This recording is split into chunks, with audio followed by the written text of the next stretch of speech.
One of the most interesting and fascinating experiences reported during NDEs that I believe to be a fundamental similarity with non-human intelligence contact is the experience of timelessness.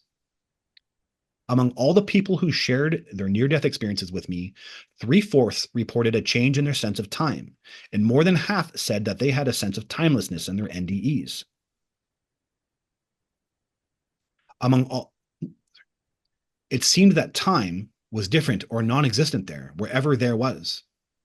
I gradually felt time go faster and slower at the same time until it felt timeless. In that timeless span, I felt free and at peace. And this leads to the next point, that timelessness states produce psychic abilities. So now I'm going to compare alien contact and the afterlife are oddly similar. And that's why I'm convinced that, with disclosure, that we have to eventually create a physics of the afterlife and the paranormal. It's going to force us to, actually. And so hopefully one day conversations like these will be taken a lot more seriously by the greater public. And I do feel that will actually happen. And because the crossovers are undeniable. First off, I'm convinced that one of the big pieces of the puzzle about the entity's true nature is the increase in psychic-related phenomenon for both experiencers of near-death experiences and non-human intelligence encounters. In 1982, Bruce Grayson gave 69 NDEers a questionnaire and found that there was an increase in virtually all of the psychic and PSI-related phenomenon he assessed. Phyllis Atwater, an NDE researcher, has interviewed dozens of NDEers and has obtained similar findings. Telepathy and healing gifts are common, she states. She is remembering the future. So is remembering the future. Time and space stop, and you live in a future sequence in detail. Then when the event occurs, you recognize it.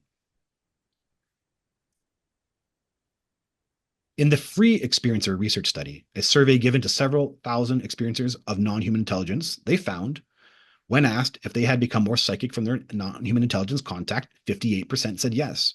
When asked if after contact they knew things before they happened, even when there was no natural way to know, 64% said yes.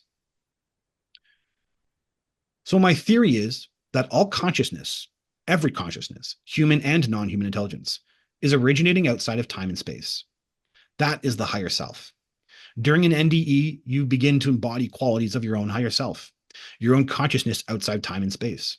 Then when you come back, you embody more of those qualities within the ethereal body, which manifest as psychic abilities.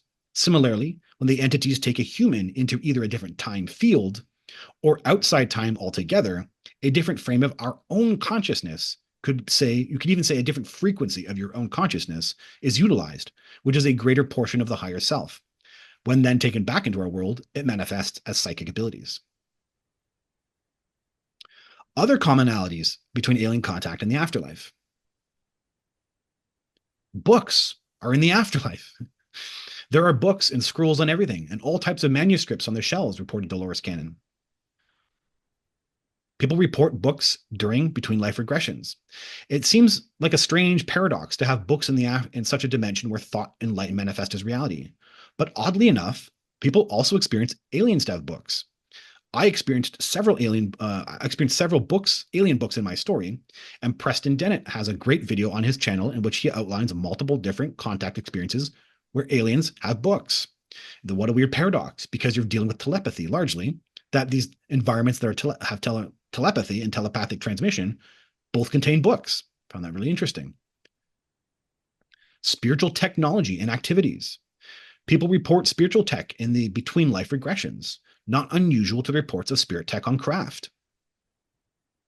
Case 10 told us about how souls who had absorbed too much negative energy from Earth were remodeled. Case 22 also mentioned the need for restoration with some damaged souls.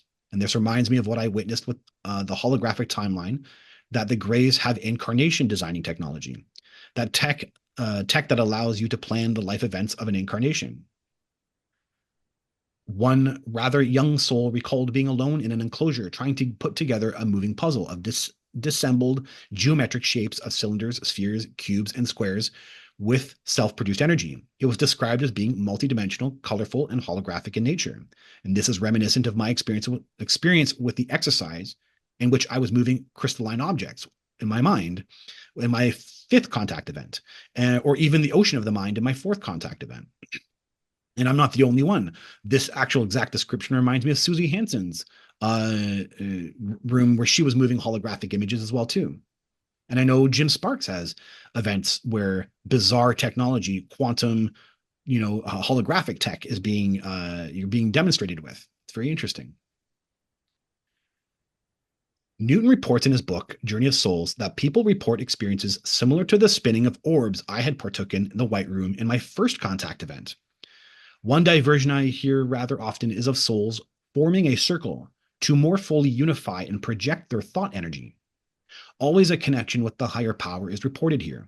Some people have told me thought rhythms are so harmonized they bring forth a form of singing.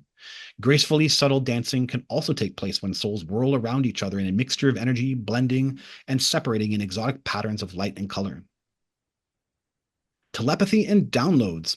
Maybe it's predictable that people communicate through telepathy in the afterlife, exactly as alien contact. But surprisingly, Talbot put together that the life review behaves exactly as a download from the entities. NDEers often say that during the life review, the information arrives instantaneously in one's mind. Rather than being strung out in a linear fashion like words in a sentence or scenes in a movie, all the facts, details, images, and pieces of information burst into one's awareness in an instant. One NDE referred to these bursts of information as bundles of thought. Indeed, anyone who possesses an appreciable psychic ability is familiar with this experience, for this is the form in which one receives psychic information as well. Very interesting. People report robes in between life regressions. I witnessed entities with long flowing robes also. They wear long white robes. I see her coming out of the entrance of the temple towards me, wearing long flowing robes. Of course, the leader was wearing a long white robe, and the ancient alien one was wearing a long white robe. And I know other contactees who witness aliens wearing long white robes. Very weird. And lastly, during between life regressions, people report witnessing a council. A number of my cases have called these wise beings directors and even judges, but most refer to them as a council of masters or elders. After souls arrive back into their soul groups, they are summoned to appear before a council of elders. And I experienced a council in my last contact event, in the 26th contact event. So those are just really fascinating pieces. But lastly, I want to take a quote here from John Mack's book, Passport to the Cosmos, Human Transformation and Alien Encounters. It seems very fitting.